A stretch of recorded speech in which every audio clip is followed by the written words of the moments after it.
नमस्कार. मी विश्वास उटगी. सोन्याचा भाव कुठलेही सण आले की वाढतच राहतो आणि दसरा दिवाळी म्हटलं की तर तो अक्षरशः आकाशाला भिडतो. सोन्याचा भाव 1,20,000 एका तोळ्याला आहे आणि तो सर्वसामान्य माणसांच्या हाताबाहेर आहे आणि तो कल्पनेबाहेर पण आहे. पण तरीही लक्षात घ्या की सोन्याच्या दुकानांचं ओपनिंग हे जे काही 3.5 मुहूर्त आहेत त्या मुहूर्ताला जोरदारपणे होत आहेत. मोठ्या सोन्याच्या दुकानांचं जे काही चेन स्टोअर्स आहेत, केरळमधले आहेत, तमिळनाडूमधले आहेत, कर्नाटक आणि महाराष्ट्रातले आहेत आणि बंगाल आणि यूपी आणि दिल्लीमधले पण आहेत. यांच्या दुकानांच्या पाट्या जवळजवळ सर्व शहरात लागलेल्या आहेत. एकेका गल्लीत 5-5, 6-6 मोठ्या सोनारांच्या पेढ्या आपल्याला दिसतात. प्रश्न असा पडतो की होय, 142 कोटीचा हा देश आहे, पण एक तोळ्याला 1,20,000 या भावाने कोण बरं सोनं विकत घेत असेल? हा नंबर 1चा प्रश्न. आपल्याला दुसरा प्रश्न माहितीये की भारतामध्ये गरिबांच्या घरी, श्रीमंतांच्या घरी लग्न समारंभ झाला तर कमीत कमी सोनं गरीब लोक घेतात, घ्यावं लागतं. कर्ज काढून लग्न करताना सोनं हे घेणं अनिवार्य ठरतं आणि त्यातून लग्नाच्या बाजारामध्ये हा जो सोनं खरेदीचा भाव आहे तो गरिबांच्या बाबतीमध्ये फार फार तर तोळा, दीड तोळा, 2 तोळे. पण त्यात ते कर्जबाजारी होतात. श्रीमंतांच्या बाबतीतली गोष्ट सोडून द्या आणि राजकारणी नेत्यांच्या आसपासचे वावरणारे चमचे, नातेगोती यांच्या गळ्यामध्ये, हातामध्ये स्त्री असो, पुरुष असो, सोन्याच्या माळाच माळा दिसतात.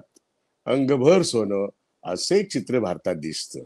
पण आपल्या सगळ्यांना हे तर माहिती की नाही की भारतामध्ये म्हैसूर राज्यामध्ये पूर्वीच्या, आता कर्नाटक राज्य, कोलार फील्ड्स या ठिकाणी सोन्याच्या खाणी होत्या आणि भारतात काही ठिकाणी सोन्याच्या खाणी होत्या.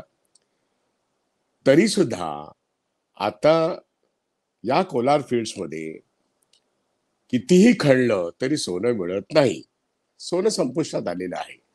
भारतातून सोनं त्या खाणीतून मिळणं हे शक्य नाही.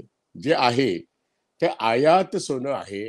दुबई मार्गाने, मॉरिशस मार्गाने, अन्य मार्गाने भारतात सोनं येतं आणि ते सरळ सरळ पण येतं, चोरी छुपे पण येतं आणि भाव सोन्याचे वाढतायत. सोन्यामधली श्रीमंतांची गुंतवणूक वाढते, पण मोठी दुकानं, त्याच्या जाहिराती आणि श्रीमंत जे या देशामध्ये नाही म्हटलं तरी 15 ते 20 कोटी लोकांकडे खरेदीची क्षमता आहे, ते लोक ते खरेदी करतात. पण बरेचसे असे लोक आहेत सोन्यामध्ये काळ्या पैशाची गुंतवणूक मोठ्या प्रमाणात आहे, म्हणून भारतात सोनं खपतं. मी सोन्याची ही भारतातली पार्श्वभूमी सांगत असताना मी तुम्हाला थोडंसं अमेरिकेकडे नेतो. आता वर्तमानपत्रातल्या बातम्या जर उघडून बघितल्या तर $4,000 सोनं 2026 मध्ये $5,000 पर्यंत जातील असं माध्यम म्हणतात. माध्यमांमध्ये सोन्याचा भाव हा रोजच्याच चर्चेचा विषय आहे. प्रश्न असा आहे की $4,000 एक औंस ते $5,000 2026 मध्ये होणं हे आता लोकांना गुंतवणुकीचं एक मोठं साधन जगभरात उपलब्ध आहे, ते सोनं. आता मुद्दा असा येतो, मला जो विषय आज तमाम लोकांपुढे मांडायचा आहे त्याच्याकरता मी पार्श्वभूमी केली. माझा मुद्दा लक्षात घ्या मी काय म्हणतोय की अमेरिकेमध्ये सोन्याचा प्रचंड साठा आहे. अमेरिका एक श्रीमंत भांडवलदारी देश आहे, लोकशाहीवादी देश आहे. हा एक भाग सोडून द्या, पण ज्याचा जीडीपी आज जगात सर्वात जास्त आहे आणि पर कॅपिटा इन्कम अमेरिकेतल्या माणसाचं सर्वात जास्त आहे, त्या ठिकाणी सोनं भरपूर उपलब्ध आहे आणि तिथल्या फेडरल रिझर्व्ह मध्येच नव्हे तर संपूर्ण अमेरिकेमध्ये, युरोपमध्ये, आफ्रिकेमध्ये सोनं खूप आहे. आफ्रिकेमध्ये सोन्याच्या खाणी अजूनही जोहान्सबर्गमध्ये मोठ्या प्रमाणात आहेत. सोन्याचा भाव मात्र ठरतो लंडनला. भारत सर्वात मोठा बाजार आहे, खाण आहे जोहान्सबर्गला आफ्रिकेमध्ये, भाव ठरतो लंडनला. लक्षात घ्या, त्या ठिकाणी अमेरिकेत सोनं आत्ता ज्या एवढ्या मोठ्या प्रमाणात आहे, तर असीम सेनगुप्ता नावाचे एक आंतरराष्ट्रीय पातळीवरती वित्तीय संस्थांमध्ये काम करणारे मोठे इकॉनॉमिस्ट आत्ता असं वक्तव्य करतायत. याच्याकडे मी तमाम श्रोत्यांचं लक्ष वेधू इच्छितो. मला ते खूप इंटरेस्टिंग वाटतं आणि लोकांना मला सांगावंसं वाटतं की असीम सेनगुप्ता असं म्हणतात, होय, ते असं म्हणतात की अमेरिकेचा हा मोठा गेम प्लॅन आहे का, की सोन्याचा वाढता भाव आपल्याकडे एका तोळ्याला 1,20,000 हा भाव असताना अमेरिकेत पण तो वाढतोय, पण तो वाढत असताना जगभर तो आणखीन वाढणार असं चालत असताना ते असं म्हणतात की अमेरिकेमध्ये 1970 साली, बघा 1970 साली जो सोन्याचा भाव ठरलेला आहे तो तसाच आहे. तो किती आहे? तर एक अंश 42 पॉईंट 42.22 अंशला, म्हणजे 42.22 अंशला, डॉलरला एक अंश, एका अंशची बात करतोय मी. तर त्यामुळे आपण टोळ्यामध्ये बोलतो, ते अंशमध्ये बोलतात. तर अंशचा हिशोब 42.22 हा दर केव्हाच आहे बरं? 1970. आपण आहोत 2025 मध्ये. 30 अधिक 25 55 वर्षानंतर अमेरिका आपल्या त्या फ्रोझन गोठवलेल्या दराचं रिव्हॅल्युएशन करणार आहे. आणि जसं बँकांचे बॅलन्स शीट करताना आपल्या स्वतःच्याच इमारतीचं रिव्हॅल्युएशन करून नफा दाखवण्याची पद्धत आहे, बॅलन्स शीट सजवणं म्हणतात त्याला, रिव्हॅल्युएशन ऑफ एसेट्स. तर गोल्ड इज अन एसेट. अमेरिकेमध्ये ही व्हॅल्यू सर 70 सालची एक विशिष्ट आहे, त्याचं 2025 मध्ये रिव्हॅल्युएशन करण्याचा अमेरिकेने निर्णय केला असेल, तर त्याचं रिव्हॅल्युएशन आजच्या जमान्यामध्ये मार्केटमध्ये जर $4,000 अंशचा असेल आणि तो नंतर $5,000 अंश होणार आहे 2026 मध्ये, जवळ आले 26. अर्थशास्त्रज्ञ असीम दासगुप्ता असं म्हणतायत की अमेरिकेचा असा काही गेम आहे का, की 1970 ची सोन्याची त्यांनी ठरवलेली किंमत ही तशी स्टेबल आहे, त्याचं जर रिव्हॅल्युएशन केलं तर अमेरिकेचं एकूण सॉव्हरीन डेट आहे, सार्वभौम कर्ज जे आहे अमेरिकन देशाच्या डोक्यावरती आहे, त्यांच्या आयात आणि निर्यात वापरातून आणि त्यांनी जी कर्ज उचललेली जगाच्या बाजारातून, वित्तीय संस्थांमधून, ते सॉव्हरीन डेट आहे अमेरिकेचं. ती संपूर्ण सेट ऑफ करणं हे या सोन्याच्या रिव्हॅल्युएशन मध्ये शक्य आहे, असा एक निष्कर्ष आमच्या अर्थतज्ञांनी काढलेला आहे. आणि तो खरा वाटावा नव्हे, तो त्या पद्धतीने रिव्हॅल्युएशन केल्यानंतर अनेक पद्धतीने आपली अर्थव्यवस्था सुधारू शकते, हे त्यांना लक्षात आलेलं आहे. त्यांना हे कोणीतरी सांगितलेलं आहे आणि ट्रम्प साहेबांचा कदाचित तो निर्णय आहे की मी पंतप्रधान असताना माझ्या अमेरिकेच्या डोक्यावरचं सगळं कर्ज मी सेट ऑफ करेन. मार्केटमध्ये हेजिंग म्हणजे संरक्षणाचे काही मेथड्स असतात. ऍसेट बद्दल आपल्या शेअर्सचं हेजिंग ते करतात, कमोडिटी व्हॅल्यूचं ते हेजिंग करतात. त्याचबरोबर आपल्याला हेही माहिती आहे फ्युचर्स आणि ऑप्शन्स मार्केटमध्ये शेअर्सचं पण करतो.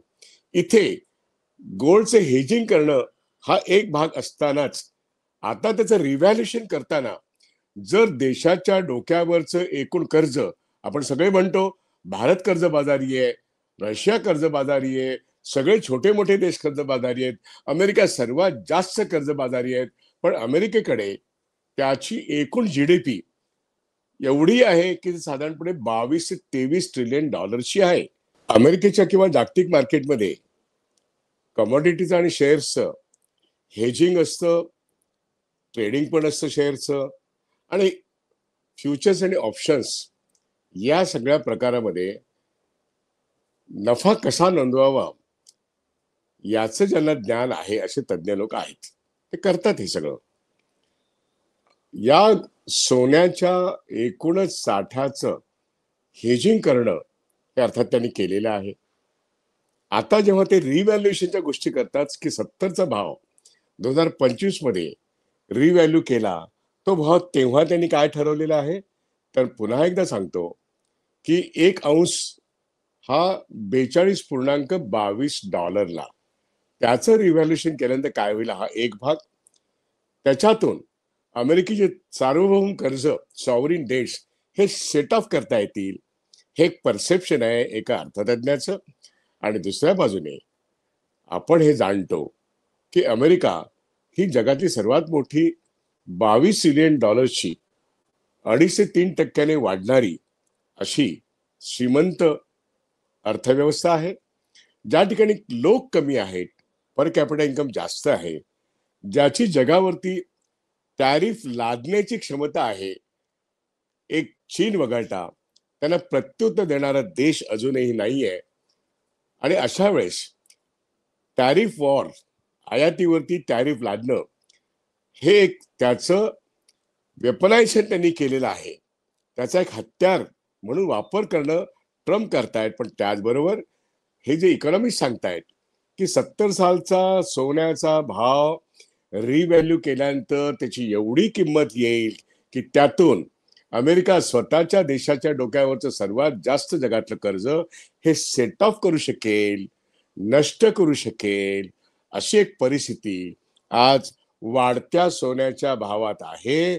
त्यामुळे आपल्या देशामध्ये सोनं हे आपल्या सामान्य माणसांच्या हाताबाहेर गेलंय, ते स्वप्नाच्या पलीकडे गेलेलं आहे. तुमचा सण दिवाळी हो किंवा कोणताही हो, तुम्हाला सोनं दिसणार नाही. पण मूठभर श्रीमंतांना ती गुंतवणूक योग्य एक अशी कमॉडिटी आहे, म्हणून जगभरचे लोक ते गुंतवतात. भारतातले धनाढ्य पण गुंतवतात, म्हणून सोन्याच्या सराफांच्या दुकानांची लाईन लागते. आणि त्या ठिकाणी गरिबांच्या घरातली सोनं हे गहाण ठेवून कर्ज काढावं लागतं.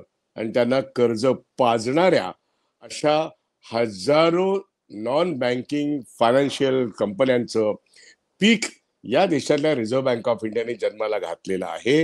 ही पण एक वस्तुस्थिती आहे.